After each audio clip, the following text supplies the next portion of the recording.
You're listening to Packers Talk Network. PackersTalk.com.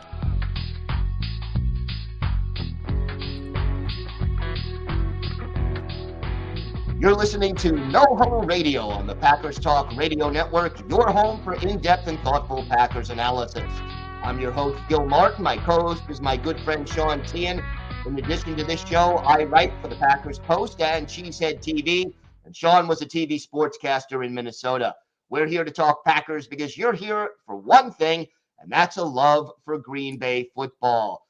Sean, we are getting closer and closer to the draft. It is just around the corner, and I can't believe, how fast it is fast approaching. Yeah, it is really fast approaching, Gil, and it's so fast that we're going to have a few words about our sponsor, Wisconsin's own Ticket King, because before you know it, the season's going to be here. For over 30 years, Ticket King has been providing Packers tickets to Packer fans. You can find them on the web at theticketking.com or visit their locations in Green Bay and Milwaukee. For direct links to specific Packers game tickets, go to packerstalk.com/tickets. That's packerstalk.com/tickets, or browse their website at theticketking.com. Hey, Gil, I'm just hoping that my UW Whitewater Warhawks, my alma mater, I'm hoping a few guys can go to the pros, maybe Jake Kumro 2.0 or Derek Stanley 2.0 or Matt Turk 2.0. It's probably not going to happen, but hey, anything can happen on draft weekend. It's always fun. And even an undrafted free agent, you never know. You never know in the NFL. And, I love when guys from smaller schools, non-traditional, not football powers, not the Alabamas and the Georgias and the Ohio States. When those guys hit, that's always fun. And the Packers have more than a few right now. Oh yeah, they got some small school guys, but also Brian Gutekunst, he loves getting guys from Alabama. He's Xavier McKinney and Josh Jacobs at free agency, both Bama boys. Georgia, he loves to draft Georgia kids, Quay Walker and Devontae Wyatt and Eric Stokes. He loves to draft Big Ten guys, and then he also loves to draft guys out of the Pac-12. Now, one of those guys that was drafted out of the Pac-12 years ago, not by Gutekunst, but by Ted Thompson, was Kenny Clark. And the reason why we're going to talk about him is because it's kind of, we talked about in the last episode, Gil, where it's kind of a sneaky need for the Packers that they may be looking at defensive tackle a little higher if they don't feel like they can keep Kenny Clark around long-term. He's up for a new deal after this season. Right now, he's the 13th highest paid defensive tackle. He's on average making $17.5 million per year with his current deal, but you have guys like the Kansas City Chiefs extending Chris Jones to a 5-year deal with it, which is going to be worth up to $160 million, about as much as that, and guaranteed $101 million. And then the Carolina Panthers just recently, this past Friday, agreed to a 4-year contract extension with defensive tackle Derek Brown, a deal worth up to $96 million and including $63 million in guarantees. And Gil, you got to think, the defensive tackle market is pretty strong right now. The Ravens also, they extended Justin Madubuike to a huge deal. He got a lot of guaranteed money this past season after registering a career best 13 sacks. Kenny Clark's coming off his best NFL season, and the price tag, it's like Rashawn Gary last year. It's kind of like Groundhog Day, where the price tag just seems to only be going up at this point. And that's why you'd rather sign him to the extension sooner rather than later, because the next deal, guess what? It's going to be even a little bit higher. And Brian Gutekunst has already said he's interested in negotiating an extension with Kenny Clark and his agent. The question is when they get it done. And then, of course, if you get it done before June 1st, you can play a little bit with the money for this year versus however many years you have on the deal. That can give you a little bit more flexibility. I guess the flip side question is, Kenny Clark getting closer to 30. He's what is he, 27 going on 28? He turns 29 in October. 29. Okay. So, getting up there in years, how many years more do you want to go? And again, with the guaranteed money, do you give him a 5-year deal knowing you have an out after 3? Like, how do you structure this if you're able to reach a deal? And it's going to be interesting because Brian Gutekunst, he was busy in that first few hours of free agency of the legal tampering period with Josh Jacobs and Xavier McKinney. You got to keep in mind, too, he's got to extend Jordan Love, and he can't do that until early May, until after the draft, and it's going to happen. He's made it very clear in press conferences, too, a deal's going to happen. I would anticipate that would happen going into training camp this summer. Right before that, that's usually what they did with Aaron Rodgers in the past. And Kenny Clark, who knows? Maybe he gets a contract extension coming up pretty soon. And again, he's coming off of his best season where he had 7.5 sacks. That was a record among Packer defensive tackles all time in a single season. 7.5 sacks this year. And he seems to be getting better and better as time goes on. And he's got so much wear and tear, but he doesn't look like a guy who's been beat up like a lot of NFL defensive tackles. He's so gifted and so talented, but you got to think he's not going to get Chris Jones money. He's not going to get $100 million guaranteed, but you got to think he's worth more than Derek Brown, who's getting $63 million guaranteed in this next contract, which is you're looking possibly, I think $63 million. If I'm Kenny Clark's agent, that's the baseline I'm asking for in guaranteed. Oh yeah. Right. If it's a 4-year deal. I start with 80 million and work my way down a little bit if I have to, kind of a thing. So, yeah, if I'm negotiating that deal out. But look, I would like to see Kenny Clark stay in Green Bay. You don't want to give him a 9-year or a 7-year contract. You want to get it down to, 5-6 years tops and maybe some void years to help with the cap situation. But he's been a great Packer. And, knock wood, you talk about Kenny Clark. He has not missed many football games over the course of his career. We all know as you get older, that gets tougher to accomplish. Mm-hmm. But he has been, I think, almost since the day he set foot on the field, the Packers' best defensive lineman. And now, finally, he's got some talent around him. You can make a case he may be the best Packers primary defensive tackle in their franchise history. He's that good. And he gets so much attention on the interior D-line where he is often double and triple teamed by opposing offensive lines because he's that disruptive and he can take advantage of a one-on-one matchup. But it's going to be interesting because you wonder, will Kenny Clark, if the Packers offer him a nice contract, something above Derek Brown's numbers that he just got from Carolina, maybe even close to the Christian Wilkins neighborhood money, where he's going to be making about $27.5 million per year, the newest Las Vegas Raider, former Miami Dolphin. And you wonder where it's like, where Kenny Clark's got to fit somewhere in that. Quentin Williams is making about $24 million a year. I think $24 million a year is a fair value right now for Kenny Clark, and I think he deserves that. But you got to think guys like Carl Brooks going into their second year, Devontae White going into his third year. There's some talent there where it could shed a lot of attention away from Kenny Clark and other guys drawing attention where Kenny Clark may wait until after this season to negotiate a new contract because he could be in store for a significant improvement and a huge season for the Packers up front. Yeah, no question about it. And look, let's see where this goes. But I get a feeling they will get a deal done with Kenny Clark. The question is just when and how much, and then how does it dovetail in with the Jordan Love extension? Those are still big contract questions that have to be answered this offseason for the Green Bay Packers. Maybe the offseason for the players. It's never the offseason for the front office, too. It's just they always got to be working. They always got to be thinking of every single plan and every potential contract extension, any potential free agent they want to bring in from the outside. Just to give you a quick roundup real quick. Again, Chris Jones, he's the highest paid defensive tackle now in football. Number 2 is Las Vegas Raider Christian Wilkins. Number 3 is Ravens Justin Madubuike. And then rounding out the top 10, you have Jeffrey Simmons, Daron Payne, Dexter Lawrence, Quentin Williams, DeForest Buckner, and Javon Hargrave. Again, Kenny Clark currently number 13 on that list, and it's his time to get a new deal. And the Packers don't give out many third contracts. I firmly believe Kenny Clark deserves it, Gil. I really do. He's that awesome of a player. I always just appreciate how durable he is at such a tough position and how much attention he draws on every week in and week out. And he deserves the money. Whatever he gets paid, he deserves the money. He does. And, you talk about Kenny Clark and some of the great defensive tackles. I wonder what a guy like Henry Jordan, who's in the Hall of Fame, what would he be worth in today's market? Or if you go back to the, Super Bowl 31 day, Santana Dotson, what would he be earning in this day and age? Those are some of the other great defensive tackles that you just think about over the course of the Packers history. And, Kenny Clark, he's earned his money. I have no doubt about that. We've come a long way since people thought we were breaking the bank for Reggie White when we signed him to a 4-year, $17 million contract. It's come a long way. The NFL's a booming business for sure. And hopefully in this upcoming draft, Gil, that we find a few guys who get signed to second and third year contracts.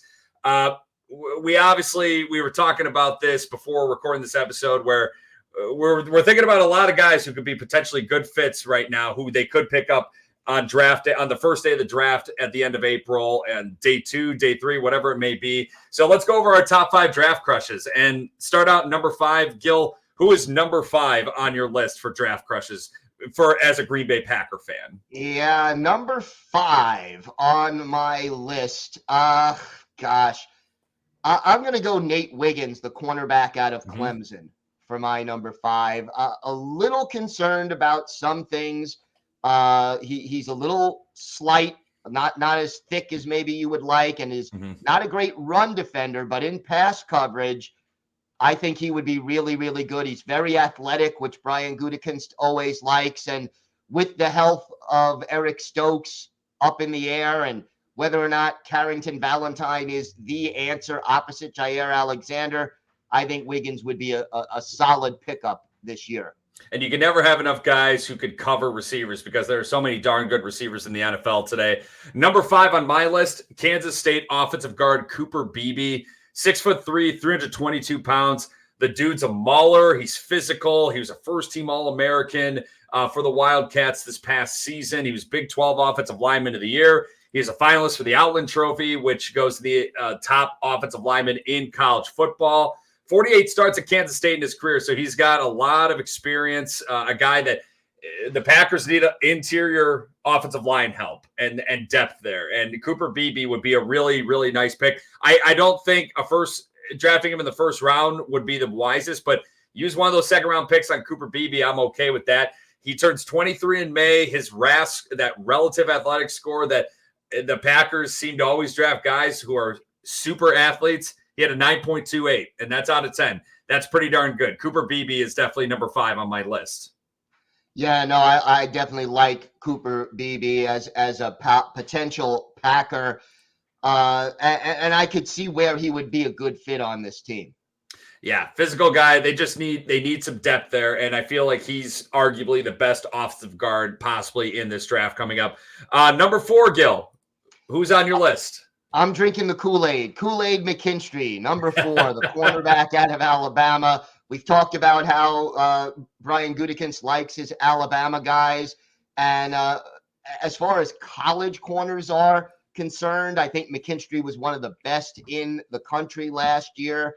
I mean, he has good length as far as, his reach and his ability to get his hands on the football when it's in the air. I just think he would be a nice fit, again, sticking with that corner position as of right now.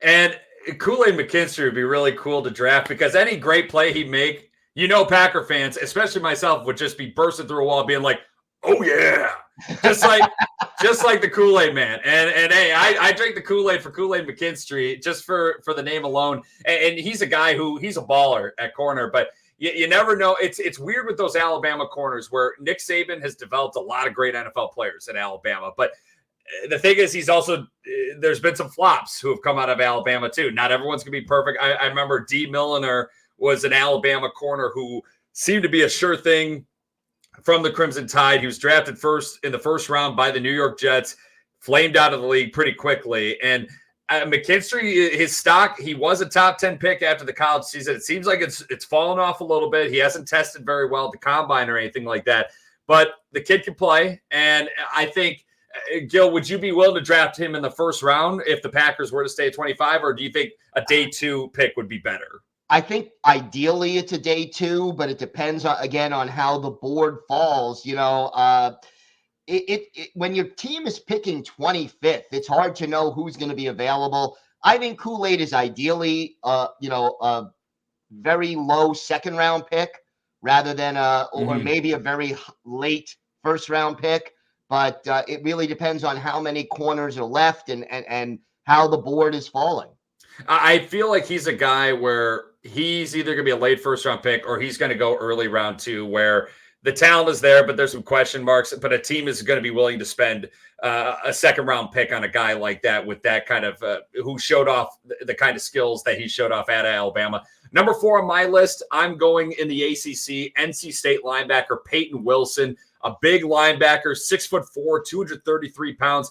He is turning 24 years old this month. He's dealt with some injuries in the past, which is kind of a concern, but the guy's talented. He was the Bednarik and Butkus Award winner in college football this past year, first-team All-American, ACC Defensive Player of the Year, had 138 total tackles, 17.5 tackles for loss, 6 sacks, 3 interceptions, 6 pass deflections at NC State this past season. He did play again in the ACC. Who's the new defensive coordinator for the Green Bay Packers? Well, it's Jeff Hafley, who used to also coach in the ACC at Boston College. And Jeff Hafley has got to be familiar with Peyton Wilson, with having to scheme against him and plan to play against that guy.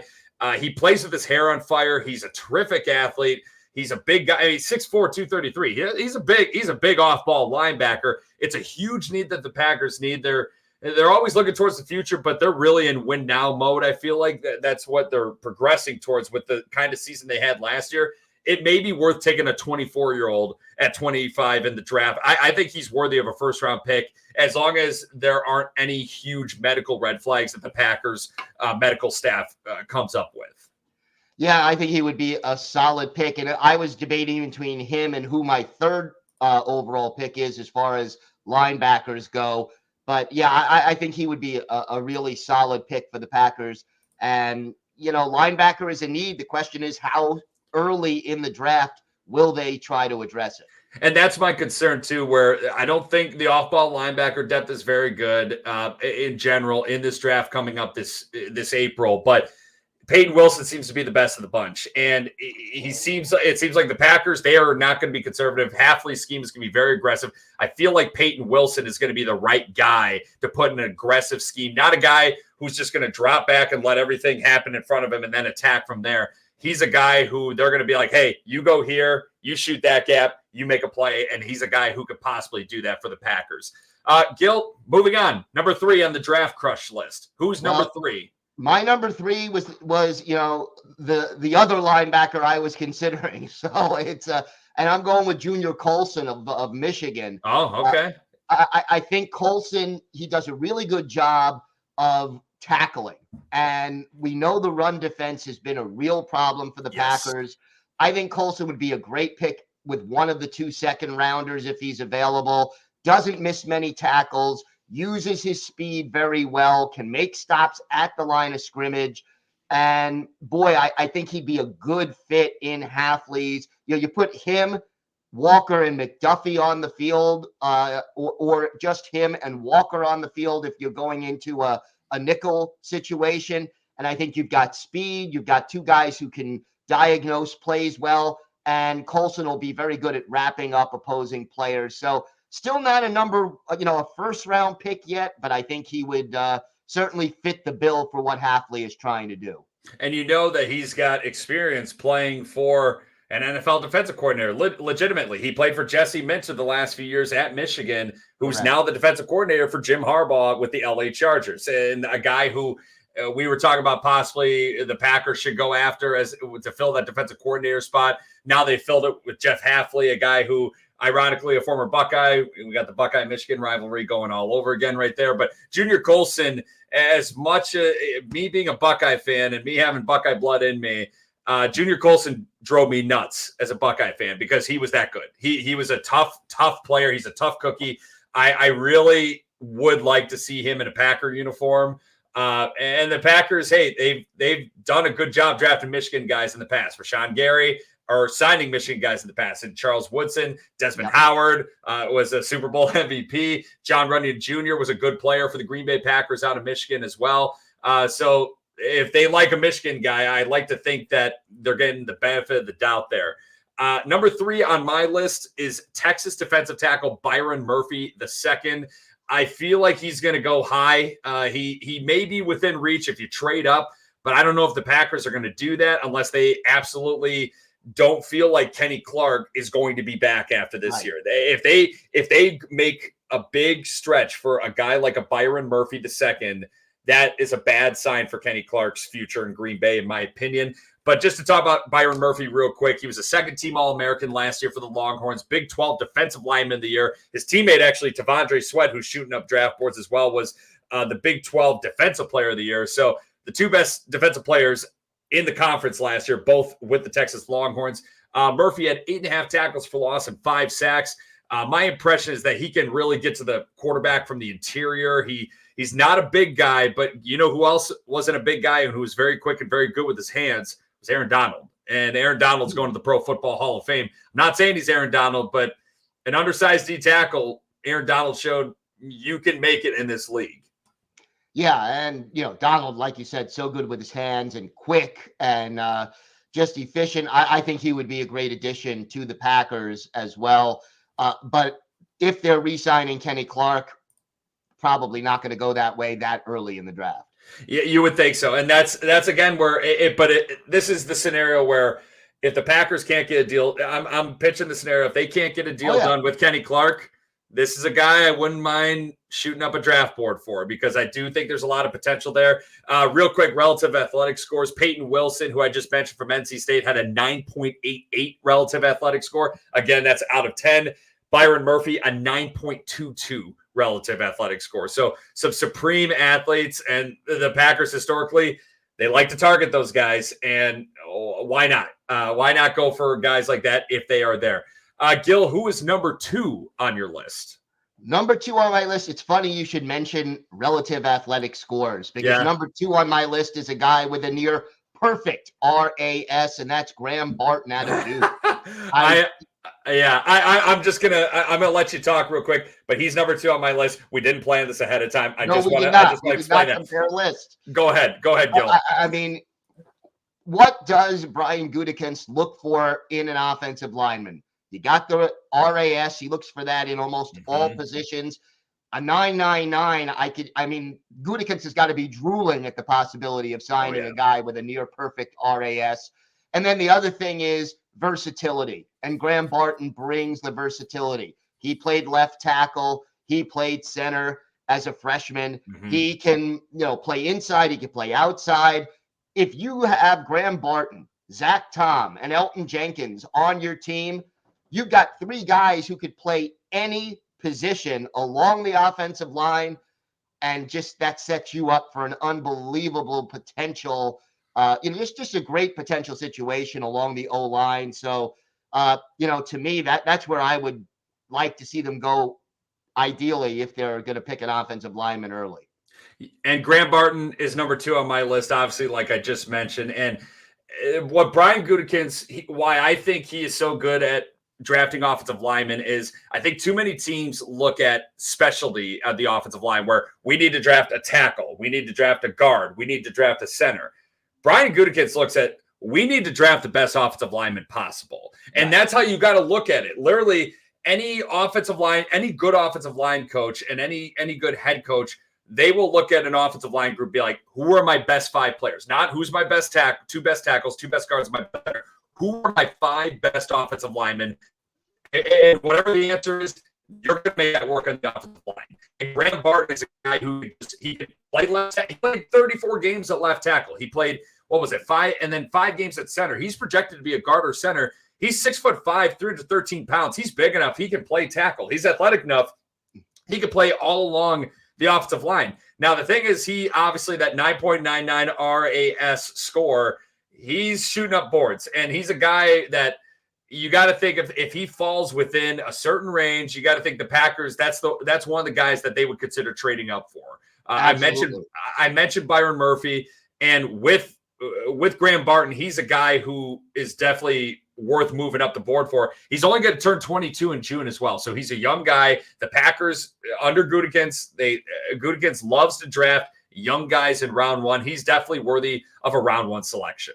Yeah, like Kenny Clark, even though, that wasn't Goody's pick, but Kenny Clark was very young when he was drafted as well, now that you mention it. And that's one of the reasons he might get a 3rd contract with this team. So, yeah, we're on the same page right there with that pick. I wonder if we're on the same page for our number 1 pick. You want to go first for number 1?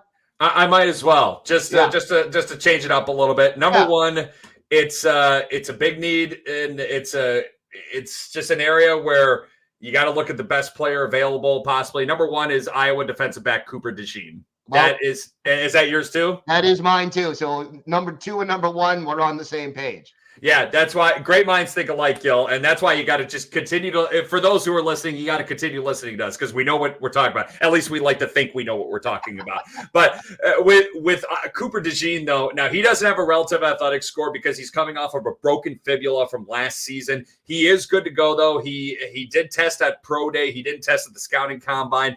But this is a guy who could play corner. He could play safety. He's kind of a do-it-all Swiss Army knife in the secondary. There aren't real safety. The safety draft class is not very strong this year as a group, but Cooper DeJean is a guy who you could possibly slide in at safety. He can return kicks he can return kickoffs. He can return punts. You pair him with Keyshawn Nixon on kick returns in the new kickoff rules. You got double trouble possibly in the return game on the kickoff game. You could possibly put him in as a punt returner instead and provide competition for Jaden Reed, who I felt like Jaden Reed did a good job last year, and provide competition for Keyshawn Nixon in the punt return game as well. And he's a guy who not only Jeff Hafley may bang on the table for, he's a guy who Rich Bisaccia may bang on the table for, who we've talked about in the past. Rich Bisaccia, he's an associate head coach for the team. He's the highest paid special teams coordinator in football. He's got a lot of pull in that room, in that war room. He will. And Cooper DeJean's a guy that I can see Rich Bisaccia being like, we need this kid. And one thing I absolutely love about Cooper DeJean, this statistic, he last year allowed only one catch of 15 yards or more. I mean, that's unbelievable. So I like, what he does. He's a smart player. He anticipates really well, which he'll need to do, in the NFL to be successful. He gives you the versatility, and he was teammates with one Lucas Van Ness just a couple of years ago. So a little familiarity there. I wonder if Van Ness will be lobbying a little bit to add him to the Packers this year. Oh, you would think so. And I think they're represented by the same agency, Athletes First, as well, which I think also represents Jordan Love, too. So, and I think the Packers have a connection with that agency in general. They love their Iowa guys, too. You got to think going back even to the Ron Wolf and Ted Thompson days, Aaron Campman, Mike Daniels, Brian Bulaga, Micah Hyde, Lucas Van Ness, like you just mentioned. The thing is with Cooper DeJean, you hope medically he is okay, and you hope that he's medically recovered from that broken fibula. I'm hoping that the medical questions and coming off the broken leg, I'm hoping that he falls down the board because I really think he's a top 15 talent. I think he's a guy who's worth going that high, but he may not go that high because of the injury concerns. And the biggest thing as a Packer fan, we are set right now at quarterback with Jordan Love. There are a lot of quarterbacks who are going to go earlier than anticipated, and you got to hope that teams ahead of them are drafting a bunch of quarterbacks, and Cooper DeJean and talented guys just keep falling. Graham Barton, a guy like that, just keeps falling down the board. Cooper DeJean would be an awesome selection for the Green Bay Packers. He would. And then my other question to you, if he falls to 20, do you start thinking about trading up to get him, depending on how that board looks? It all depends on how the cornerback group, the defensive secondary group is. And who knows if you feel like it seems like with the Packers that, and we don't have eyes and ears inside that war room, but you got to think any GM, it's like, hey, these are the guys we want to get in round one. If there's 4 players and if 3 of these players are gone, we're trading up for the other guy to make sure we get them. Right. I feel like that seemed like the year they drafted Jair Alexander. That was Brian Gutekunst's first draft, where Derwin James fell down the board. Derwin James was picked 17th overall. Then the Packers traded up to 18 and drafted Jair Alexander. I feel like that was a common that felt like a situation where it's like, hey, these 2 guys are still available. If one of them goes, we're trading up. We're making a move up the board to get the other guy. And you got to think if a guy like a Graham Barton falls or a Cooper DeJean, or if they like Peyton Wilson, whoever they may like, and a few of those guys fall off the board, that's when they make their move up. And Brian Gutekunst is not shy about moving up and down the draft. And It's always makes for an exciting first day of draft day when you're a Packer fan, knowing that his ability to do that. And anytime he could trade up, he could trade down. And, it doesn't always work out because he was trying to get a wide receiver in 2020, traded up, hoping, I think it was T. Higgins would still be on the board, and he ended up with Jordan Love. because no wide receivers were left out of his list. It was T. Higgins was drafted in round 2, so he was available. I think it was Brandon Ayuk. That's right, who it was Ayuk. Because Brandon Ayuk went 1 pick right before Jordan Love. It looks like it's going to be a pretty smart pick by Brian Gutekunst. Yeah, and that essentially that has extended Brian Gutekunst's life as the Packers general manager, because it looks like a damn good selection by Green Bay.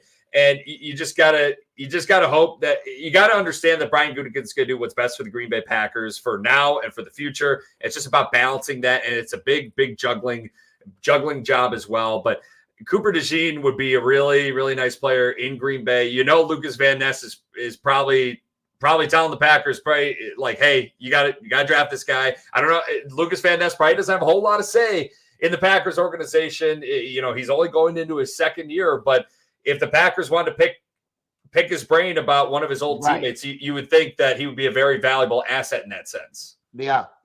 You would get a better feel of what kind of person he is, how he fits into the locker room. You can get that kind of information from a former teammate, and I think that would be, give you a little more insight into the person and how he'll fit into the locker room. And I will say this too, where you mentioned the Packers tried to trade up for Brandon Ayuk the year they drafted Jordan Love. A couple of years ago, they had a deal essentially lined up with the Minnesota Vikings late in round 1 of the 2022 draft. They were going to draft Christian Watson. The Vikings said no. They traded out of that pick. And then the next day, the Vikings traded that high second-round pick to the Packers. The Packers drafted Christian Watson. So obviously the whole narrative of, the Packers don't do they don't help. They didn't help Aaron Rodgers ever, where it's like, hey, you don't have to draft receivers in round 1. You could draft them in round 2, 3, 4, 5, hell, even 6 or 7. You could draft them anywhere. And the Packers have shown that multiple times over the years. The Packers actually tried to draft a receiver in round 1 in 2022, but it was just the other side that wasn't making it happen. So that is just kind of funny how those situations really play out in the end. Yeah, and often ironic. But the crazy thing is, by moving back to the 33rd pick, rather than the 32nd pick, Christian Watson, no 5th-year option. Yeah, and that could be a big deal, or it could save the Packers a lot of money and time in the long run. Yeah, you never know how it's going to pan out. But I will mention a few players who I want, but probably the Packers will not have a chance to draft. If Ohio State wide receiver Marvin Harrison Jr. somehow drops, you're talking about that's the one guy, the alpha. If the Packers really feel like they need an alpha wide receiver, that's the guy I want. I don't think there's any chance they draft him. Notre Dame offensive tackle Joe Alt would be a nice addition. Alabama edge rusher Dallas Turner would be a nice chess piece to add to Jeff Hafley's scheme. Georgia tight end Brock Bowers. Could you imagine him in an H-back role filling in for Josiah DeGuara? That would be a guy who's a willing run blocker and could catch passes out of the backfield, and you can line him up at tight end. That'd be a really, really good 3-headed monster, possibly at that tight end H-back group with Luke Musgrave and Tucker Kraft. And then Alabama offensive tackle J.C. Latham. He's from Oak Creek, Wisconsin. He played high school football for a bit at Catholic Memorial High School in Waukesha, my hometown, before transferring to IMG Academy in Florida before heading to college and playing for the Alabama Crimson Tide. But if any of those guys fall within reach, that again, that's obviously that's a pipe dream for me. But I don't see that happening. But if it does, go get him, Green Bay. Yeah, you'd have to trade up. You would definitely have to trade up to make that happen. But stranger things have happened, and they have the ammunition.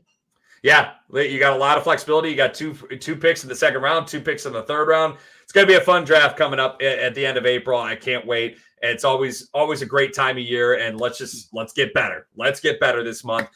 Gil, before we wrap up with some trivia, what articles do you have coming up online for the Packers Post and Cheesehead TV? Well, it's mostly going to be draft centric for the next few weeks. So that's really what we're looking at. One recent article for Cheesehead TV, I ranked all 8 of Brian Gutekunst's first round picks, who had the biggest impact to the least impact on the team. And who would you put at number 1 out of all of the first round picks of Brian Gutekunst? Well, I'm trying to think. So it's like there's Jair, there's Quay, Devontae Wyatt. Let's see, Darnell Savage, Rashawn Gary. Rashawn Gary would be my number 1. Okay. Rashawn Gary would be my number 1. I think Jair would be my number 2. Let's see, and then Jordan Love. Jordan. Oh man, Jordan Love. It's tough because the thing is, like, Jordan Love, he's done it for 1 year. Jordan Love and Jair is like tied for second for me. Okay. So that's I think Rashawn Gary is your number, but I don't know. You can kind of go. You have an argument for all those at number one, possibly. That's why it's a fun article. Yeah. Oh, for sure. And that's why it was fun to do. Yeah, and you got to think Darnell Savage would probably be last on that list. I don't know, because he had a few good years. Devontae Wyatt may be last on the list. No. Not Van Ness, maybe. Well, yeah, because he's as an incomplete at this point. So, yeah. So that makes sense. I like the flashes of Van Ness, but Brian Gutekunst overall has done a pretty good job in round one. I can't wait to see what he does for his 9th first-round pick, or maybe he won't have a first-round pick. Maybe he'll trade out. Maybe he'll get an additional first-round pick. You never know. It makes it very hard for the bettors in Vegas and for people in general just doing mock drafts. And it makes it very hard for fans watching the draft to know when they can step out and eat something. Yeah, no kidding. Yeah, you got to have the TV blasted and just be like, wait, the Packers are on the clock? Exactly. that has happened countless times, too many times that I can recall. But Gil, are you ready for some trivia? Go for it. Let's do it. All right. Well, we mentioned Packers defensive tackle Kenny Clark earlier in this episode. This past season, he became the Packers' all-time sacks leader for defensive tackles in franchise history. He now leads all former Packer primary defensive tackles with 34 career sacks, following a career-best 7.5 sack season in 2023. Gil, which 2 former Packer D tackles did he pass to become number 1 on the list? Okay, now sacks have only been an official statistic, and as since 1982. Officially, yes, officially, because so Henry Jordan probably has more sacks in his career than Kenny Clark, but unofficially. Correct, official sack leader. Yes. Okay. I have to say Santana Dotson is probably on that list. He is not. He is not. Okay. He is not. Santana Dotson was close, but he is not. There are 2 guys from this millennium. From this millennium. Huh. I will say one was a former Iowa Hawkeye. Another played at Central Michigan. Ooh. And the one who played at Central Michigan has a Super Bowl ring. Right. You know, I am drawing blanks right now for some reason. Go ahead, tell me who it is. It's all right. You're a busy guy, Gil. You probably got a lot of knowledge in there that's just being crammed right now. It's Mike Daniels and Cullen Jenkins. Daniels and Jenkins. I should have known Jenkins. I should have known both, really. But okay. Hey, that's all right. Daniels and Jenkins both registered 29 career sacks in 7 years with the Packers. Worth noting, Clark, again, also set the Packers single-season franchise record by a primary defensive tackle this past season, as mentioned earlier in this episode. Daniels' single-season best was 6.5 sacks. Jenkins was 7 sacks. So Cullen Jenkins, Mike Daniels. Cullen Jenkins, he left in free agency after the 2010 season, got a huge contract with the Philadelphia Eagles, played for a few years, and then Mike Daniels was abruptly let go prior to the 2019-2020 season. After 7 years in Green Bay. Yeah, good players. And like you said, Super Bowl ring there for one of them. And they missed him. They missed Jenkins after he left. Big time. I mean, there was a big drop-off at that position. And, you know, Nick Collins' injury and Jenkins' departure were 2 of the reasons the defense was not the same in 2011 as it was in 2010. You need a game changer on the interior. Kenny Clark is that guy. I hope he just continues to build his legacy in Green Bay for the long term, Gil. Absolutely. And I think, you know, a couple of more really good years, he's a Packers Hall of Famer for sure. 100%. He's definitely on his way for that. I agree. Yep. Absolutely. Well, that's it for today. We'll be right back here next week. Follow us on Twitter at Gil Packers and at GBPackersOn. Stay up to date on all things Packers, or to ask us questions. Or you could email us at gbpackerssean@gmail.com. Make sure you're subscribed to Packers Talk on iTunes, Google Play, Spotify, or wherever you get your podcasts. Big thanks to PackersTalk.com for powering our show. Thank you for listening. Until next time, go Pack Go. Go Pack Go.